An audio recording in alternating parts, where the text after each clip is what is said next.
Well, success! Flywheel came off.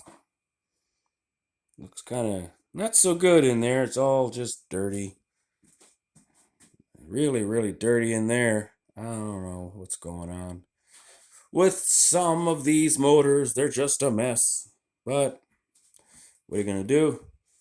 Use the trusty homemade puller. It just popped right off. Just a little aluminum plate, round plate, 1 inch thick. Pulled it right off.